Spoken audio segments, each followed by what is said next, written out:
बिस्मिल्लाहिर्रहमानिर्रहीम। अस्सलाम वालेकुम। आज 17 फरवरी बरोज़ बुध सुप्रीम कोर्ट ऑफ पाकिस्तान में सेनेट इलेक्शन के हवाले से आप जानते हैं केस चल रहा है। आज बहुत इंपॉर्टेंट दिन था। आज की समाअत का मुकम्मल अहवाल मैं आपको 2 से 3 वीडियोज़ में बताऊंगा। इस वीडियो में पहले 45 मिनट की समाअत का हवाला आपके सामने रखूंगा और आपको ये बताऊंगा कि जो लोग इस वक्त ख़रीदो फ़रोख्त की तैयारी करके बैठे हुए हैं उनके लिए सुप्रीम कोर्ट से बुरी खबर है और सेनेट इलेक्शन के हवाले से बड़ी खबर है सुप्रीम कोर्ट ऑफ पाकिस्तान में। ये केस जब से चल रहा है तो तब से हमने देखा कि इस केस में मुख्तलिफ मराइल आए, मुख्तलिफ मौक़ों पे हमने देखा कि केस ने नया रुख इख्तियार किया। लेकिन आज का जो दिन था, जब से ये केस शुरू हुआ है, आज का दिन सबसे इंपॉर्टेंट था क्योंकि आज वाज़े हो गया है कि सुप्रीम कोर्ट के 5 जजेस जो ये केस सुन रहे हैं, चीफ जस्टिस पाकिस्तान जस्टिस गुलजार अहमद साहब हों, जस्टिस मुशीर आलम साहब हों, जस्टिस उमर ता बंदियाल साहब हों, जस्टिस इजाजुल हसन साहब हों या जस्टिस याहिया अफरीदी साहब हों, तमाम जजेस ये चाहते हैं कि सेनेट इलेक्शन साफ और शफाफ हों। तमाम जजेस का इस बात पर इत्तफाक है कि इलेक्शन कमीशन ऑफ पाकिस्तान की ये आईनी जिम्मेदारी है कि वो खरीदो फरोख्त को रोके। इलेक्शन कमीशन की जिम्मेदारी है कि वो करप्ट प्रैक्टिसेस को रोके। इसलिए आज की समाअत बहुत ही ज़्यादा इंपॉर्टेंट थी। लेकिन आज जो इस केस ने नया रुख इख्तियार किया है उसकी तरफ बढ़ते हैं। आज पहले मैं आपको बता देता हूँ कि आज जब ये केस की समाअत का आगाज़ हुआ तो जो सजील एडवोकेट साहब हैं जो कि इलेक्शन कमीशन ऑफ पाकिस्तान के वकील हैं, उन्होंने इलेक्शन कमीशन का जवाब जमा कराया, इलेक्शन कमीशन की रिपोर्ट पढ़कर बताई और उस रिपोर्ट में, उस जवाब में हर चीज़ पर बात थी सिवाय खरीदो फरोख्त पर कि खरीदो फरोख्त को कैसे रोका जा सकेगा। जब उन्होंने वो सारी स्कीम पढ़कर बताई, उन्होंने पूरा अपना जवाब पढ़ा तो इजाजुल हसन साहब ने उनको रोका और कहा कि वकील साहब रुक जाएं, आप बुनियादी सवालात के जवाबात नहीं दे रहे। आपको पहला जवाब यह देना था कि सिक्रेसी जो है वो उससे क्या मुराद है और सिक्रेसी कब तक रहेगी। दूसरा, आपने ये बताना था कि कौमी असम्बली और सेनेट के वोट के हवाले से आइन और कानून के अंदर लैंग्वेज क्यों मुख्तलिफ है। उन्होंने कहा कि कौमी असम्बली के वोट के लिए फ्री वोट का लफ्ज़ इस्तेमाल हुआ है, लेकिन इलेक्शन कमीशन जो सेनेट इलेक्शन है उसके लिए फ्री वोट का लफ्ज़ इस्तेमाल नहीं हुआ। फिर इजाजुल हसन साहब ने कहा कि आप 59(2) देखें, वहाँ पर प्रोपोर्शनल रिप्रेजेंटेशन का लफ्ज़ है, ये आइन की ज़बान है, इससे क्या मुराद है। यानी आज सुप्रीम कोर्ट ऑफ पाकिस्तान ने नया नुक्ता उठाया है, नया सवाल उठाया है। आज इस केस ने नया रुख इख्तियार किया है इस एक शिक की वजह से, प्रोपोर्शनल रिप्रेजेंटेशन यानी मुतनासिब नुमाइंदगी।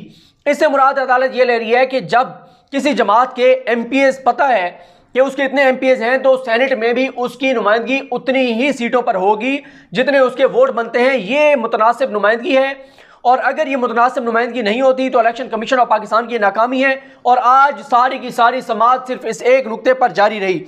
इजाजुल हसन साहब ने 2183 का जिक्र किया। मुसलसल इस आइन के आर्टिकल का जिक्र हो रहा है जिसके तहत election commission of Pakistan election कराता है, जिसमें लिखा हुआ है कि करप्ट प्रैक्टिसेस को रोकना, साफ इलेक्शन करवाना, शफाफ ईमानदाराना इलेक्शन करवाना, ये तमाम चीज़ें करवाना election of commission of Pakistan की आइनी जिम्मेदारी है। उसके बाद इजाजुल हसन साहब ने कहा कि आप इस चीज़ को कैसे यकीनी बनाएंगे कि मुतनासिब नुमाइंदगी ही हो। उसके बाद उन्होंने कहा कि सूबाई और कौमी असम्बली का वोट जो है वो डायरेक्ट वोट नहीं होता, वो इनडायरेक्ट वोट होता है और उसमें वोटर उस तरह से आज़ाद नहीं होता जैसे जनरल इलेक्शन में होता है। वो किसी भी उम्मीदवार को वोट दे दे।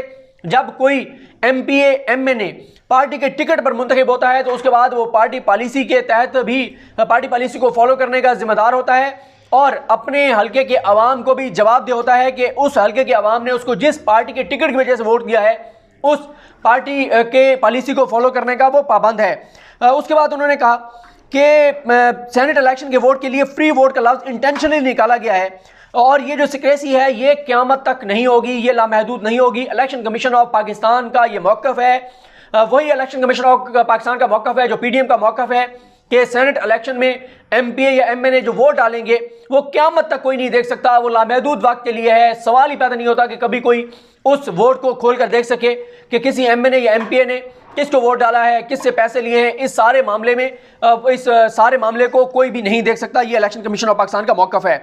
उसके बाद इजाजुल हसन साहब ने कहा कि आइन की बात करें, कानून की बात करें या अदालती फैसलों की बात करें, कहीं पर भी ये नहीं लिखा हुआ कि जो सिक्रेसी है वो ता क़यामत होगी, लामहदूद वक्त के लिए होगी। उसके बाद उन्होंने कहा कि हम जनरल इलेक्शन में भी देखते हैं जब कोई शख्स वोट डालने जाता है और उसको कोई मेडिकल इशू हो, कोई उसका कोई मामला इस तरह का हो, तो कोई माजूरी हो तो एक शख्स साथ जाता है उसका वोट कास्ट करने के लिए, तो फिर इसका मतलब है कि वोट मतलब ये तो नहीं है कि 100% हर तरह से सीक्रेट होगा। यहाँ पे तो सीक्रेसी उसकी ब्रीच हो रही है। जो 7 बंदा गया उसने उसकी जगह जो है वो निशान लगाया है।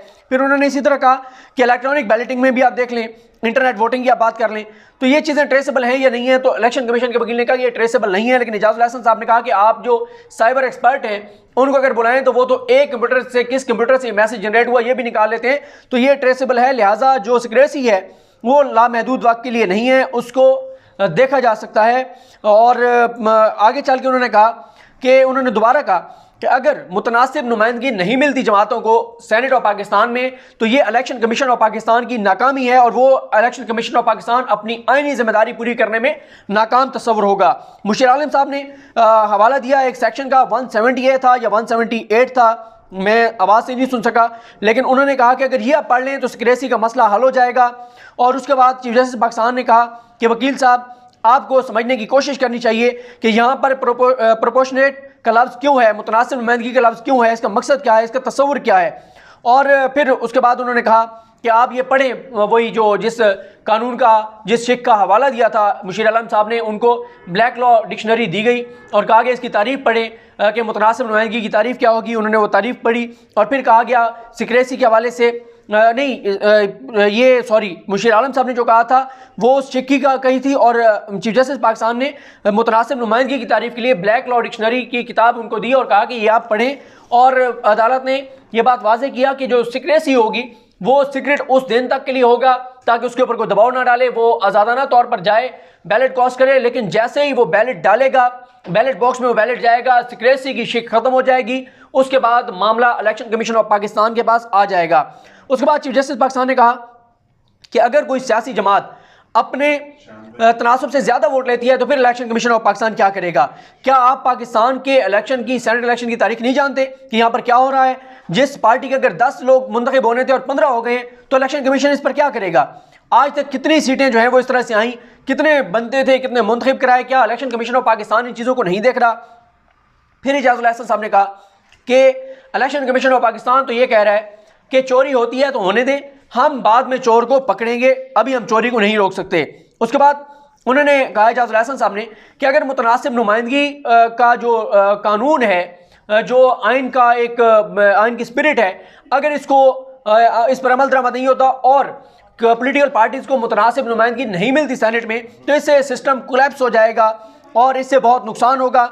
और उन्होंने कहा कि गैर मुतनासिब जो है वो नुमाइंदगी उसी सूरत में होगी जब कोई रुकने असम्बली अपनी पार्टी पॉलिसी को फॉलो नहीं करेगा और अपने उम्मीदवार को वोट नहीं देगा।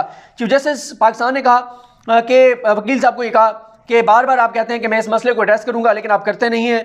और लेकिन मैं आपको ये बताऊं कि ये जो वकील साहब हैं इलेक्शन कमीशन के सजील, शायद उनका पूरा नाम मुझे नहीं पता, लेकिन वो अपने तौर पर ज़बरदस्त तरीके से बात करते थे, कॉन्फिडेंस के साथ बात कर रहे थे, जवाब देने की कोशिश कर रहे थे।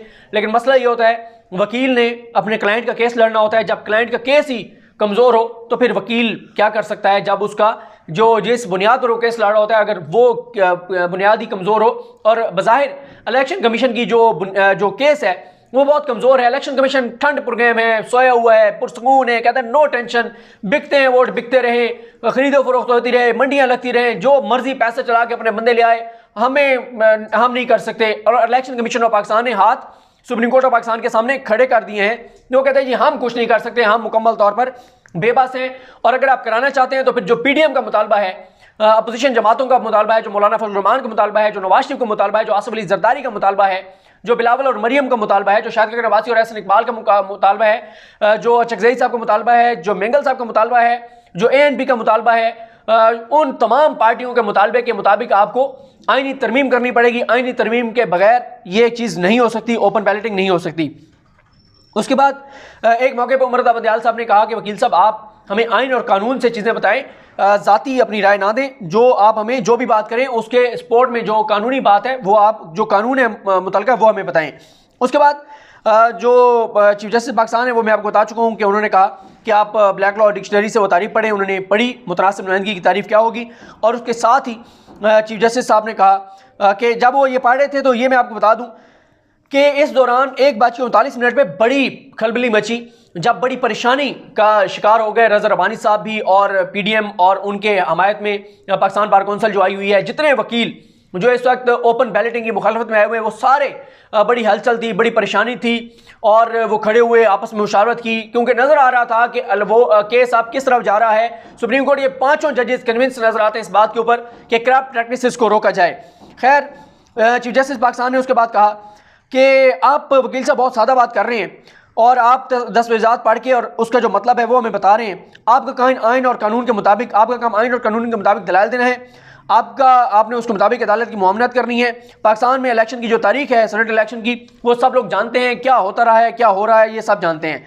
और 1:45 पर वकील साहब को कहा गया कि थैंक यू वेरी मच और आप तशरीफ रखें, हमने आपको सुन लिया है। उसके बाद चीफ जस्टिस पाकिस्तान ने रज़ा रब्बानी साहब को कहा कि आप तैयार हैं, और नून लीग की तरफ से कौन वकील है बताया गया, बैरिस्टर जफरुल्लाह हैं। पूछा गया कहाँ पे हैं वो, बताया गया उनकी तबीयत नासाज है। तो चीफ जस्टिस पाकिस्तान ने कहा कि उनको कहें कि वो यहाँ पर मौजूद रहें, किसी भी वक्त केस खत्म हो सकता है। तो इससे ये इशारा मिला है कि वो जो लोग कह रहे थे वो तो खैर बिल्कुल ही गलत कह रहे थे कि 3 मार्च तक सुप्रीम कोर्ट का फैसला नहीं आएगा। मैं तो हैरान हूं, यही वजह है मैं कहता हूं कि एंकर्स इस तरह की राय देने से पहले अपने रिपोर्टर से बात कर लिया करें। जो रिपोर्टर्स कमरे अदालत में होते हैं, अगर आप उनसे बात कर लेंगे तो आपको अंदाजा हो जाएगा कि क्या चल रहा है। ये आना ही आना है फैसला, और अगर 2 मार्च को भी सुप्रीम कोर्ट फैसला सुना दिया है तब भी बैलेटिंग जो है वो ओपन हो सकती है, और उसके ऊपर बड़ी तफसील से डिस्कस हो चुका है, फिर किसी वीडियो में बात कर लेंगे।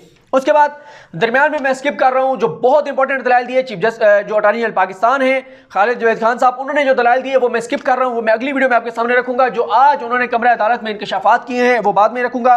लेकिन अटॉर्नी जनरल के दलाइल के बाद दोबारा एक बार chief election commissioner Sikandar Sultan Raja साहब को तलब किया गया, रोस्टम पे के ऊपर वो आए, और उसके बाद उनको दोबारा कहा चीफ जस्टिस पाकिस्तान ने कि आप chief election commissioner of Pakistan हैं, आपके साथ पूरा इलेक्शन कमीशन है, आपके साथ मेंबरान हैं, लेकिन आप अभी तक इत्मीनान बख्श जवाब नहीं दे सके कि सेनेट में गैर मुतनासिब नुमाइंदगी अगर होगी तो उसके ऊपर आप क्या करेंगे, उसको रोकने के लिए आप क्या कर रहे हैं। चीफ इलेक्शन कमिश्नर ने कहा जी हम कर लेते हैं। चीफ जस्टिस ने कहा कि आपको बहुत पहले कर लेना चाहिए था। इजाजुल हसन साहब ने कहा कि अगर गैर मुतनासिब नुमाइंदगी आएगी तो पूरा मुल्क सफर करेगा, इसकी बहुत इंपॉर्टेंस है, ये बहुत अहमियत का हमल मामला है। चीफ जस्टिस पाकिस्तान ने कहा कि आइन ने आपको बहुत से इख्तियारात दिए हैं, लेकिन आपका तर्ज अमल बहुत कैजुअल है। आप पूरे मुल्क पर हुकूमत लेकर आते हैं, आपने अभी तक एक लफ्ज़ नहीं सोचा कि आपने क्या करना है और आपको क्या करना चाहिए। क्या ऐसे काम होते हैं? आप अपनी जिम्मेदारी का एहसास करें और उसे महसूस करें।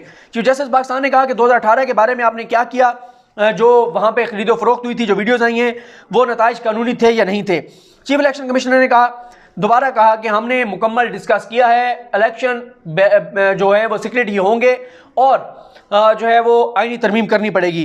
चीफ जस्टिस पाकिस्तान ने कहा कि आप वही बात कर रहे हैं जो आप पहले दिन कर रहे थे। आप कहते हैं कि आपका हुजम इतना है, आपका हुजम, आपका इख्तियार इतना नहीं है, आपका इख्तियार इतना बड़ा है, आपका इख्तियार पूरे पाकिस्तान के ऊपर है, आपने पूरे पाकिस्तान के ऊपर आप हुकूमत लाते हैं, आपकी जिम्मेदारी है इलेक्शन साफ और शफाफ कराना। इजाजुल हसन साहब ने कहा कि आपके पास वो आईनी इख्तियारात हैं जो किसी और इदारे के पास उस तरह से नहीं है, यानी सुप्रीम कोर्ट के अलावा किसी इदारे के पास नहीं है, और अगर इलेक्शन कमीशन नाकाम होता है तो पूरा पाकिस्तान सफ़र करता है, और एक दिन के लिए सफ़र नहीं करता बल्कि अगले इलेक्शन तक पूरा पाकिस्तान सफ़र करता है। उमर बंदियाल साहब ने कहा कि अदालत की दिलचस्पी आपको मजबूत करने में है, आइन के तहत आपके पास मुकम्मल इंसाफ करने के उसी तरह से इख्तियारात हैं जैसे सुप्रीम कोर्ट ऑफ पाकिस्तान के पास हैं। 2183 का भी दोबारा जिक्र यहाँ पर आया। उमर बंदियाल साहब ने कहा कि आपको प्रोएक्टिव होना चाहिए। चीफ जस्टिस पाकिस्तान ने कहा कि हम तो आपको असिस्ट करना चाहते हैं, हम तो आपको मजबूत करना चाहते हैं कि आप अपना काम करें। इजाजुल हसन साहब ने कहा कि आइन ने तमाम एग्जीक्यूटिव अथॉरिटीज़ को पाबंद किया है कि वो आपकी मदद करें। आखिर में चीफ जस्टिस पाकिस्तान ने यहाँ पर इख्तिताम किया जब उन्होंने चीफ इलेक्शन कमिश्नर हैं सिकंदर सुल्तान राजा साहब, उनसे पूछा कि क्या आपने वतन पार्टी, हाँ जी वतन पार्टी, क्या आपने वतन पार्टी के ऊपर जो वतन पार्टी के जो फैसला है सुप्रीम कोर्ट ऑफ पाकिस्तान का जिसमें इलेक्शन कराने के हवाले से तमाम चीज़ों को डिस्कस किया गया, कि आपने वो फैसला पढ़ रखा है? उन्होंने कहा जी मैंने वो फैसला नहीं पढ़ा। तो इसी पे चीफ जस्टिस पाकिस्तान ने कहा कि फिर तो बात ही ख़त्म हो गई है। अगर इलेक्शन कराने वाली जो आईनी इदारा है उसके सरबराह ने वो सबसे इंपॉर्टेंट फैसला ही नहीं पढ़ा जिसमें हमने सारे इलेक्शन का प्रोसेस और चीज़ें बताई हैं, तो फिर और कहने को क्या बाकी रह जाता है। उनका शुक्रिया अदा किया गया। उसके बाद जो एडवोकेट जनरल हैं KPK, उन्होंने दलाइल दिए। उनके क्या दलाइल थे और अटॉर्नी जनरल पाकिस्तान के क्या इंपॉर्टेंट इंकशाफात और दलाइल थे, उन पर नेक्स्ट वीडियोज़ में बात करेंगे। मुझे अपने दुआ में याद रखिए। अल्लाह करीम हम सबका हामी नासरो। अल्लाह हाफिज़।